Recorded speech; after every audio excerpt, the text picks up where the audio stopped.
8 horas 11 minutos em Campos, que amanhece com tempo chuvoso e deve permanecer assim ao longo do dia.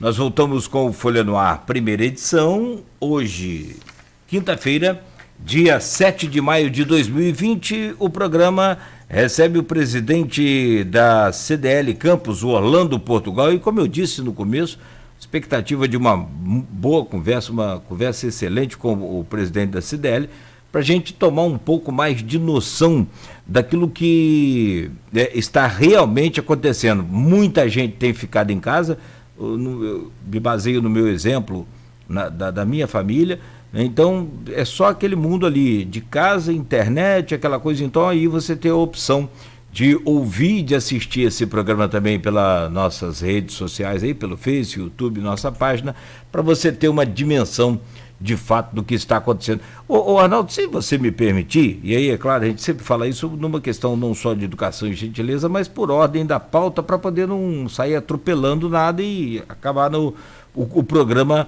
perder o contexto.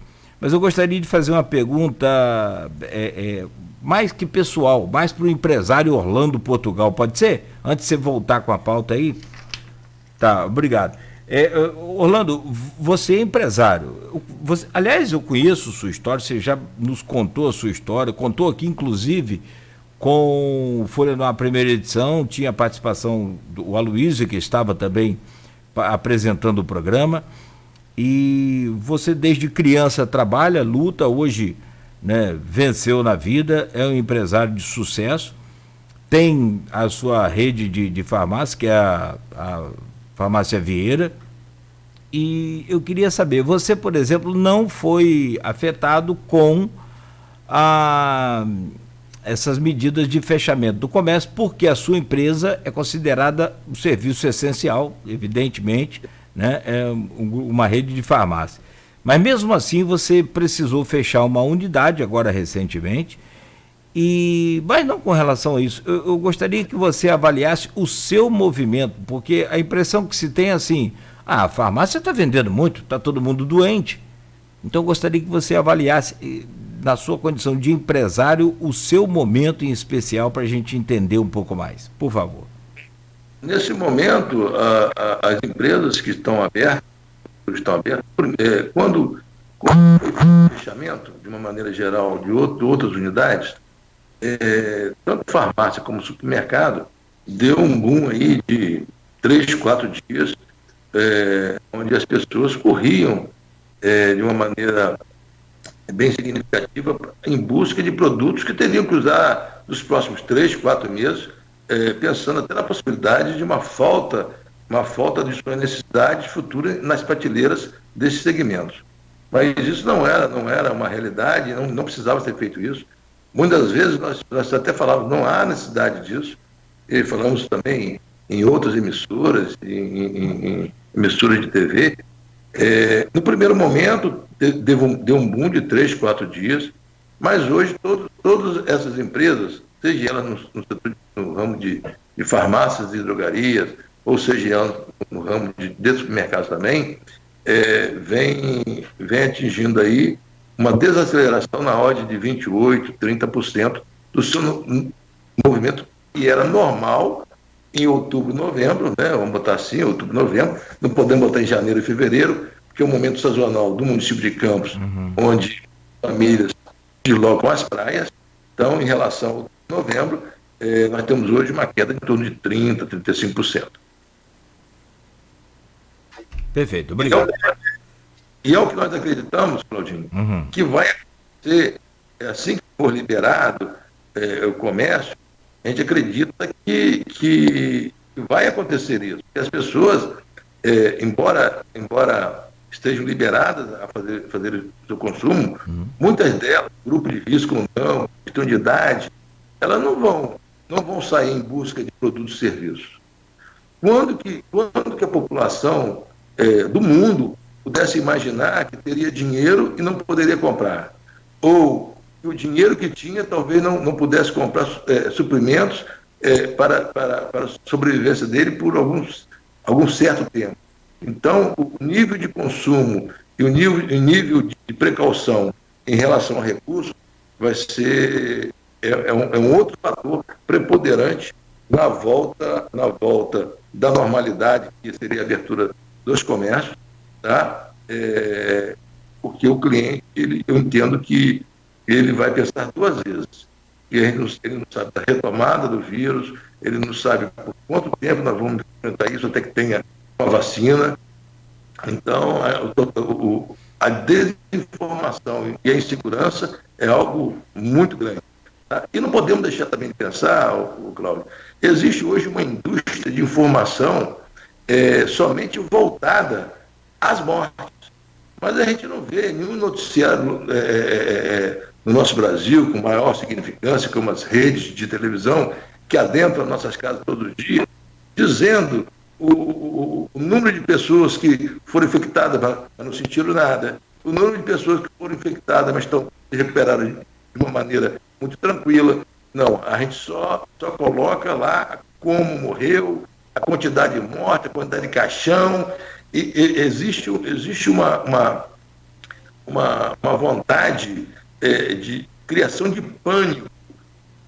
Não que não seja, volto a repetir, não que a gente não tenha que encarar isso com uma responsabilidade, mas temos que ser de uma maneira muito imparcial, passando todas as reportagens, inclusive daqueles que passaram pela pandemia, se contaminaram e estão muito bem. Tá? Então, existe... ninguém faz uma matéria e assim, eu peguei pandemia, graças a Deus, estou bem. Aí, não, só tem aquele... eu peguei a pandemia, quase morri, fiquei entubado. É uma loucura. E aí, o telespectador que está do lado de cá, cada dia que... mas nós temos visto aí, Orlando, o pessoal saindo pelos corredores dos hospitais, até na cadeira de roda, e os enfermeiros e médicos aplaudindo. Eu acho que... Você desculpa discordar de você. Mas isso ele equivale a 2 segundos, 3 segundos de noticiário, 40 minutos, onde 35 minutos mostram covas, mostram caixões e mostram números de pessoas infectadas e próximos à morte sem possibilidade de leito, de UTI, que seriam os ventiladores. Mas essa pandemia também, Cláudio, mostrou... Mas é a realidade. Infelizmente. Infelizmente. Essa realidade mostrou o grau de incompetência que o Brasil tem para tratar a saúde. E essa incompetência não é hoje, não. Tem incompetência vem de muitos anos, tá? Onde o acolhimento, o tratamento da saúde da população, ele é bem aquém do valor que nós pagamos diariamente através dos nossos impostos, para que sejam revestidos para isso, para a saúde, para a educação e para outras questões inerentes e necessárias ao nosso país. Isso eu concordo, é verdade. Arnaldo. Eu queria só sobre esse comentário do Orlando com relação à cobertura do noticiário. Normalmente as pessoas criticam também a cobertura local com relação ao número de curados. Mas são dados que muitas vezes a gente não tem acesso. O controle de curados e os assintomáticos, aí então é que não tem teste para todo mundo com sintoma, quanto mais para os assintomáticos, né? É uma situação dessa deficiência que você acabou de colocar até com questão da saúde pública. E tinha mais um assunto também que você comentou, esse número de curados, esse número de recuperados, e o outro agora me fugiu aqui, mas essa questão de testagem, lembrei, essa questão das mortes. Ontem a Inter TV fez um levantamento até que mostra que o número de mortes de causas desconhecidas e com relação também à questão respiratória subiu muito e não se sabe se foi ou se não foi coronavírus, né? Até porque, como eu falei, não tem testagem. Mas vamos para a nossa pauta aqui com relação ao comércio.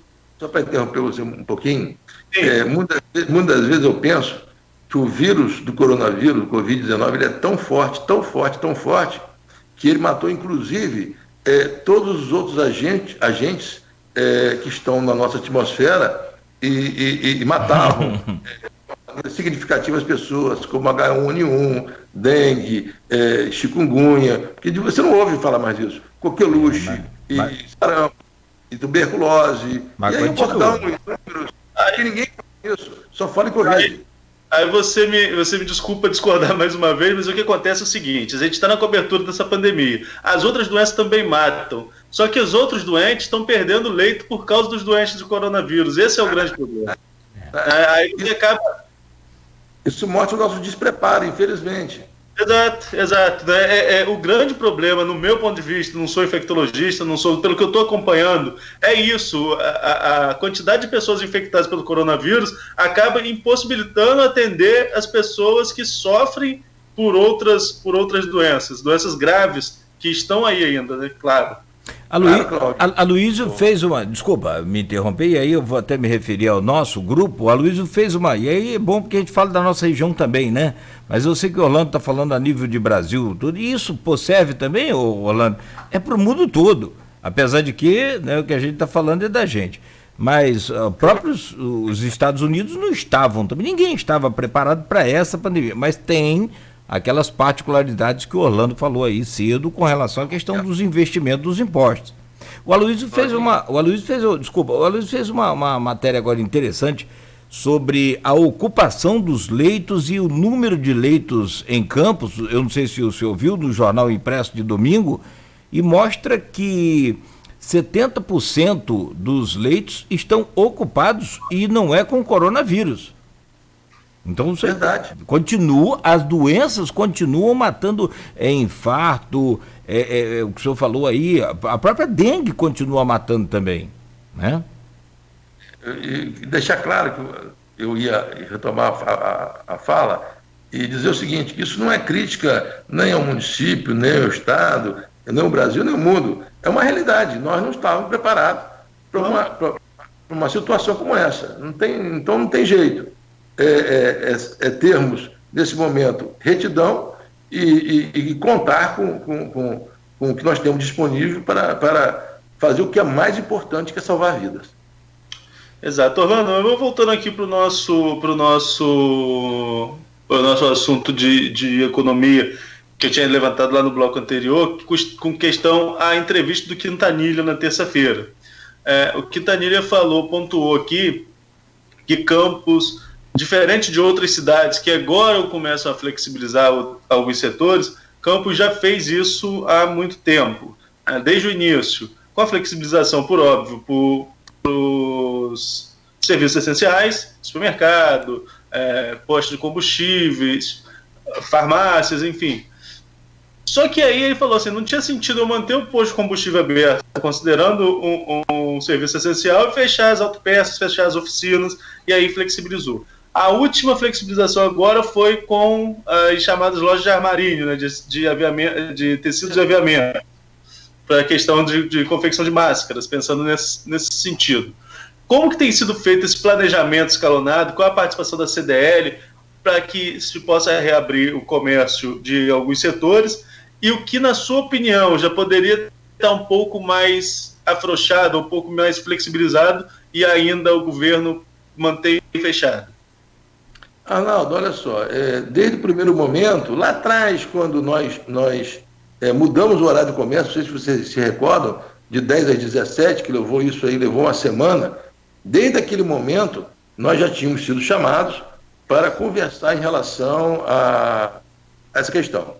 Deixar claro que não é só a CDL, é o SECAM como um todo, e aí eu posso botar a Fijan, a SIC, a Cajopa, a Fundenor, o Sindicato Rural, a Anfrucof das farmácias, ou seja, é um leque de entidades que pensam Campos, tá? Não é... E aí, mas como hoje o assunto é mais voltado ao setor comercial, aí engloba um pouco mais CDL, Cajopa e a SIC, tá? Que através dos seus presidentes se reúnem, traçam metas e buscam um entendimento, e assim vem acontecendo desde o primeiro momento lá atrás, quando nós tínhamos a questão da flexibilização de horário.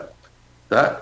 Posso dizer para você que todas as questões, todos os segmentos que foram abertos têm influência direta do SECAM, que engloba todas essas entidades. Nós escrevemos isso, e não é simplesmente, Arnaldo, pedir para abrir por abrir. A gente pedia abertura e fazia um embasamento pela necessidade eminente para todos aqueles que estavam confinados, em quarentena, como também para o funcionamento normal. Nós tínhamos, um dos nossos primeiros pedidos lá atrás, foi a questão das padarias, que botaram para abrir 7 horas da manhã e tinham filas a partir das 7. Então voltou para o horário das 5, 6 da manhã, que a gente não tinha mais fila e trazia para a população mais segurança em relação à transmissão do vírus. Posteriormente a isso, nós tivemos a questão da construção civil, lojas de materiais de construção, tintas, marmorarias, material elétrico. Por quê? Se eu estou confinado e eu arrebentei uma resistência do meu chuveiro, uma porta arrebentou, eu preciso pintar uma parede para que me dê mais segurança de higiene, ou seja, foi uma outra categoria que foi aberta, também sempre falando, sempre colocando porquê, em função da necessidade pública. Depois nós tivemos a questão dos veículos que estavam arrebentados, as oficinas estavam fechadas, as autopeças estavam fechadas, e aí a gente não conseguia endireitar carro, se eu tivesse que socorrer um ente da família, então abrimos as autopeças. Logo em seguida, com o tamanho delivery que nós tínhamos hoje, que normalmente é feito pelas motos, as oficinas de moto estavam fechadas, a loja de autopeças de moto estava fechada, também conseguimos reabrir. Posterior a isso, também a questão do gás veicular. Muitos veículos eram movidos a gás e precisavam fazer conserto, precisavam fazer manutenção, então foi aberto. A questão das óticas. Num momento como esse, você confinado, muitas vezes você quer fazer uma leitura, mas não era uma coisa comum de você fazer. Então, você precisava buscar instrumentos como óculos, né, para fazer a leitura dos seus livros em casa e tal. Uma outra questão foi a questão das lojas de embalagens. Devido ao tamanho da prospecção dos deliveries, surgiu a necessidade de abrir, porque o material em estoque das empresas já estava acabando. E a gente não tinha como comprar quentinha, não tinha como comprar forma de pizza, não tinha como comprar saco plástico. São ingredientes fundamentais para você fazer não só embalagem, como manuseio de produtos através de luvas descartáveis. Então, foi uma outra. E, por fim, na última agora, nós pedimos, deixar claro, Arnaldo, que todas as nossas solicitações foram para abertura geral, tá? E quando a gente não conseguia, a gente encaminhava o que a gente entendia que era mais necessário para o momento de confinamento. E, por final, agora nós pedimos também abertura geral, fizemos um projeto, e o Brasil inteiro está fazendo um projeto de abertura parcial, com restrições e com encaminhamentos e modelos de prevenção para não aglomeração, com asepsia das lojas, entrantes por metro quadrado, redução de colaboradores na loja, álcool gel, máscara, ou seja, esse projeto nós encaminhamos, contempla todos os itens necessários, conforme determina o Ministério da Saúde, Anvisa e Vigilância Sanitária, para que você possa fazer um atendimento de uma maneira segura e preservando, acima de tudo, a vida das pessoas, seja dos nossos clientes e seja dos nossos colaboradores. E, por fim, agora, depois que ele fez o decreto da obrigatoriedade das máscaras para a população, uma das coisas mais eminentes e necessárias a se fazer seria a abertura das lojas de tecido e lojas de aviamento, porque nem todo mundo tem R$5, R$10 para comprar uma máscara. E como nós temos que ter, no decorrer do dia, a troca e a utilização em troca de 3, 4 máscaras por dia, as pessoas não dispondo de recursos, elas poderiam ir a essa loja e comprar uma matéria-prima para fazer as máscaras para a utilização dela e de toda a sua família, do seu entorno.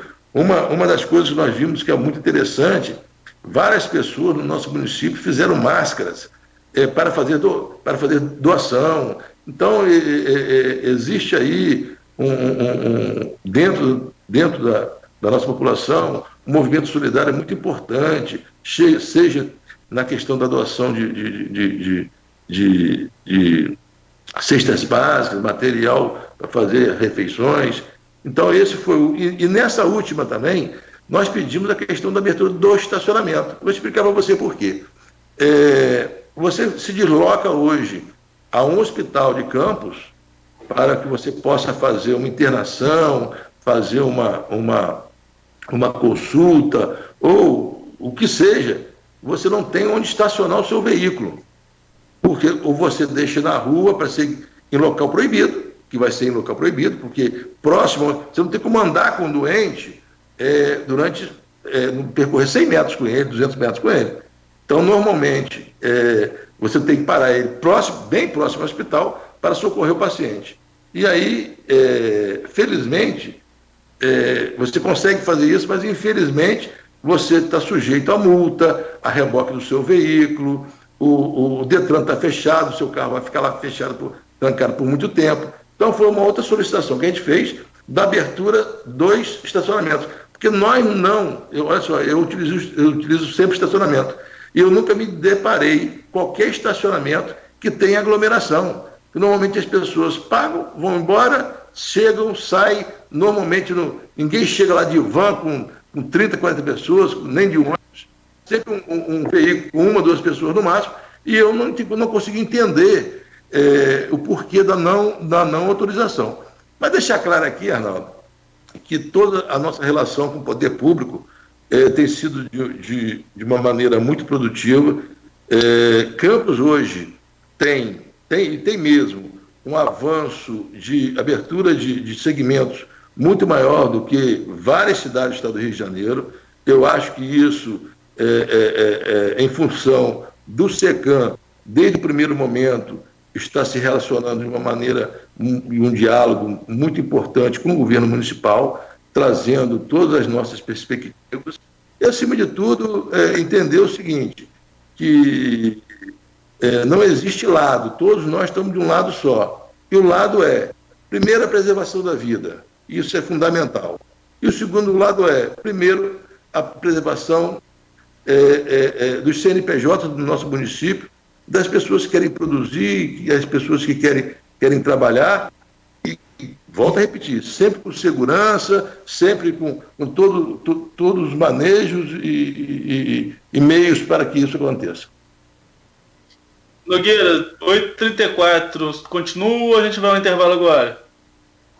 Vamos até 8h40, a gente faz um 8h40 e fecha com o Orlando o terceiro bloco a seguir. Mais 6 minutos aí. Não, beleza. Orlando, tem um assunto que você tocou aí que é interessante, é importante da gente discutir, que é essa questão da suspensão de taxas, de impostos, que estão sendo suspensos e jogados lá para frente. A gente já falou aqui algumas vezes que as projeções não são das melhores para a retomada da economia, não é algo que vai acontecer imediatamente.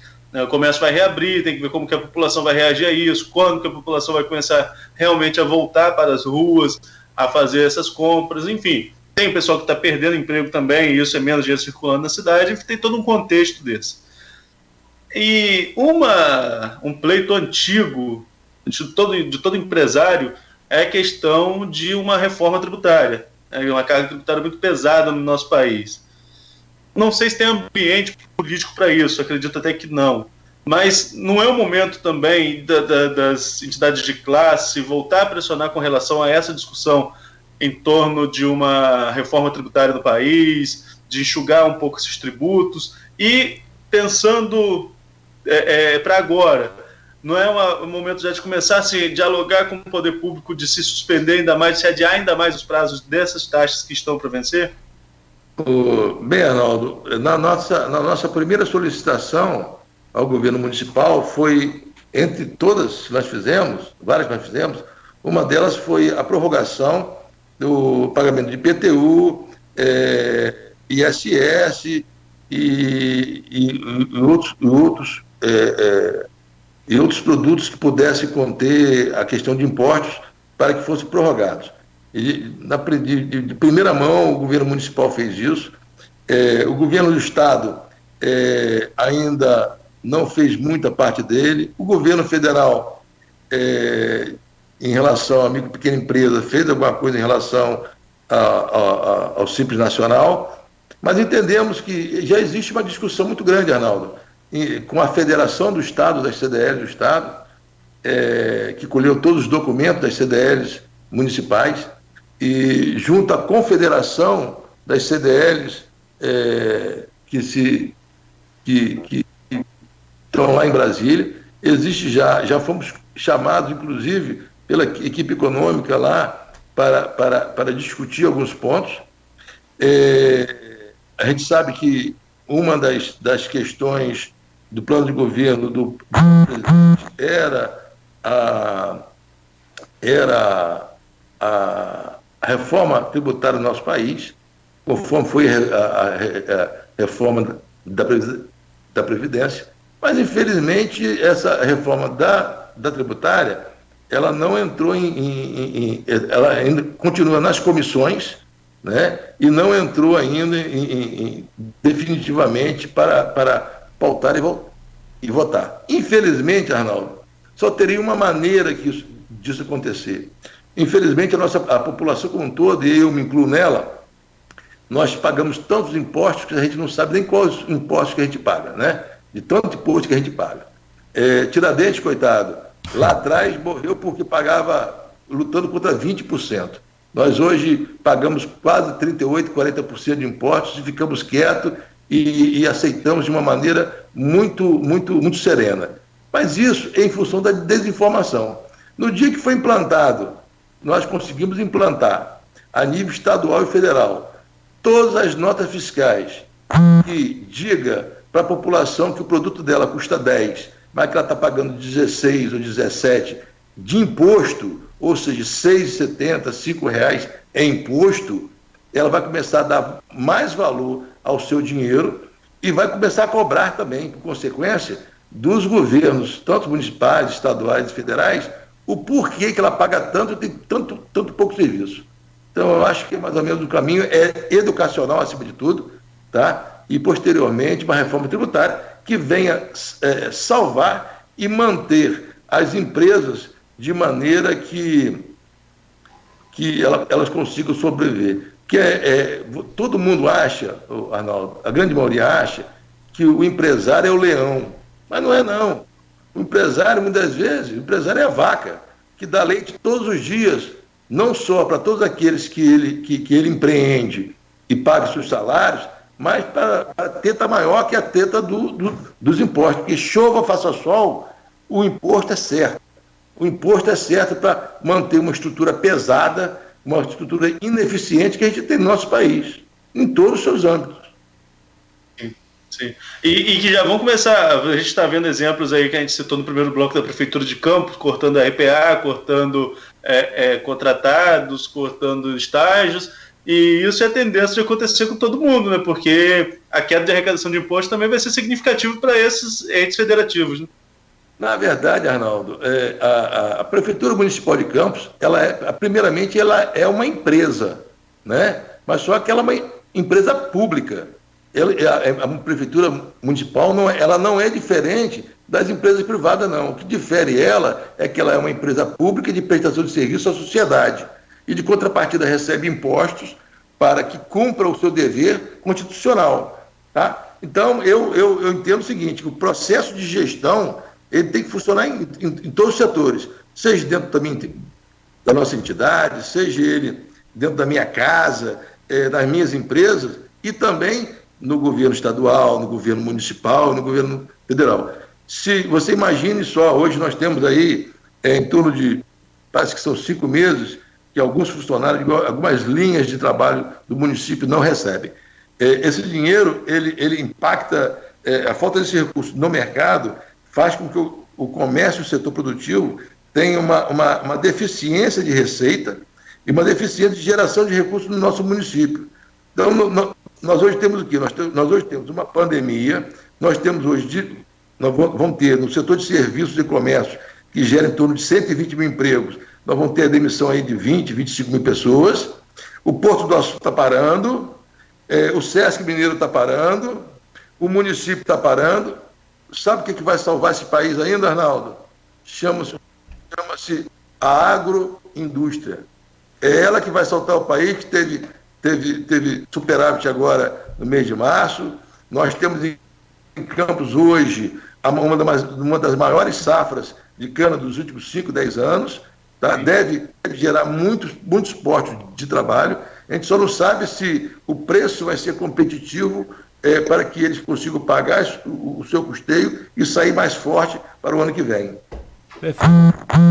Perfeito. Aqui, podemos fazer um intervalo, Arnaldo e Orlando? Rapidamente a gente volta para o último bloco. Coisa rápida, até porque tivemos uma queda aí no Face, né? Então já pode cortar aí, Beto, já fazer e parar de fazer sinal, para a gente poder jogar logo o Face de volta no ar, ok? Muito obrigado, muito bom. Travou aí. Quanto tempo? Mais 15 minutos a gente fecha tudo, presidente. Ok, Arnaldo? Beleza. Vamos lá, 8h42. Agora são coisas que acontecem, né? Cai esse Face, não tem jeito aí, e dificilmente isso tem acontecido aqui com a gente, mas tem. Aliás, o Orlando sabe bem, né? Aqui no centro também nós temos um problema muito grande com a Enel com relação a essa questão dos piques de energia, que são bem piores em determinado momento do que a falta de energia. Os piques, eles provocam, né, Orlando? Se não tiver proteção, queima tudo. Não é? Se não tiver proteção, queima tudo. É isso aí.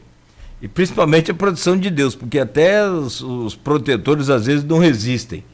São 8h43, nós vamos então a um rápido intervalo, voltamos com Folha no Ar, primeira edição, hoje conversando com o Orlando Portugal, presidente da CDL Campos, no oferecimento dos laboratórios Plínio Bacelar, que vão até a sua casa, vão até você para fazer a coleta, basta você ligar 2726-6000 e também no oferecimento de Clínica Proteus. Para vencer o coronavírus, distribua o vírus da atenção, da compreensão, do carinho, do amor e da solidariedade. Nesses momentos difíceis para todos, estamos aqui trabalhando para você ficar bem informado. O Grupo Folha da Manhã acredita que tudo logo vai passar, mas você também precisa fazer a sua parte.